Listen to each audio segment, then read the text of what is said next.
Namaskar. We now take a look at instrumental music. Instrumental music is certainly a big part of Indian classical music. In fact, we must credit some of the instruments like the sitar, the santoor and the flute, for popularizing Indian music beyond the boundaries of India. Firstly, even for instrumental music, the music remains the same, meaning the purpose of music is still presenting the rag. The rags are the same, the rules of the raga are the same. It's not that certain ragas are specifically created for playing on instruments and certain are restricted for vocal music. It's the same ragas which are played on both. The concept of the tal and the avartan also remains the same. So what changes? We will go on to explore. What is a musical instrument? What makes a musical instrument? A musical instrument is something which creates a musical sound or which can create a swara as required by music. And there has to be a mechanism to change or vary the pitch of this sound at will. So any such instrument which can do that can serve the purpose of a musical instrument. Now, a musical sound can be produced in many different ways, and depending upon how this is done, the musical instruments are normally classified or categorized in 4 different categories. These are the string instruments, the wind instruments, the solid instruments, and the percussion instruments. Let us begin with the string instruments. As the name suggests, these instruments make use of a string. It could be metallic or some other material to produce the sound. Further, sound can be also produced in different ways even using a string. For example, in an instrument like the guitar or the sitar, the string is plucked, and that is what produces the sound.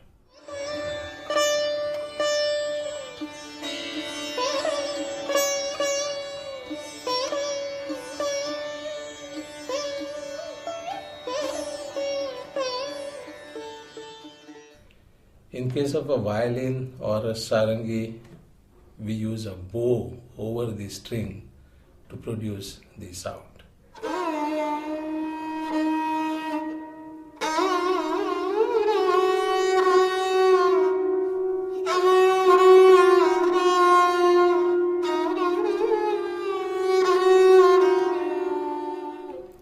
In case of santoor or the piano, we actually strike onto the string using a hammer or a stick.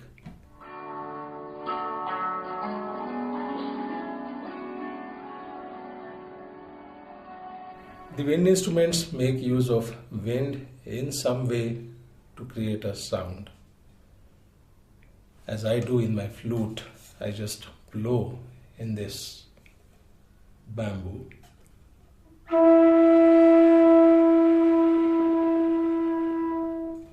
And the vibrating air column itself produces the sound. Or you could use a reed for creating a sound like in a shehnai. Or even a harmonica uses multiple reeds. Now a harmonium is a similar instrument which uses multiple metallic reeds through which the air passes, and depending upon which reed is open, you get the specific musical note. An accordion is an instrument similar to a harmonium, constructed differently. There are not many examples of the solid instruments. A solid instrument is where two bodies are actually struck over each other to create the sound. An example is the xylophone, where there are metallic strips of different length used. A jaltarang is a beautiful example of a solid instrument where you have bowls, glass bowls, different sizes filled with water at different levels to create different sounds.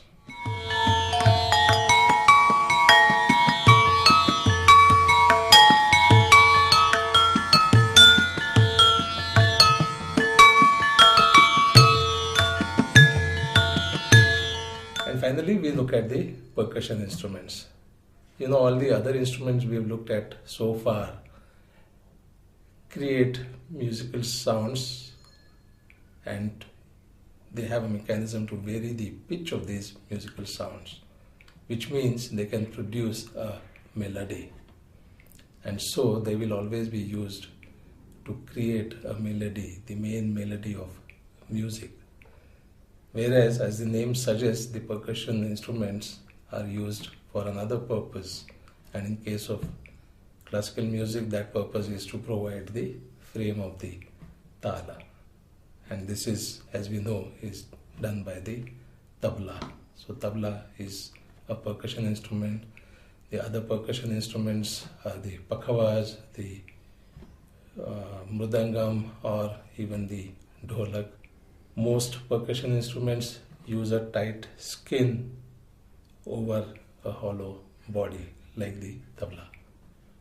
What a musical instrument can do will largely depend upon how the sound is created on one part, but also on the construction of the equipment, meaning the mechanism to vary the pitch of the sound. And what we mean by what an instrument can do relates to various musical capabilities of an instrument. We will go on to take a look at the various musical needs as related to the sound production and how these are met by various types of instruments.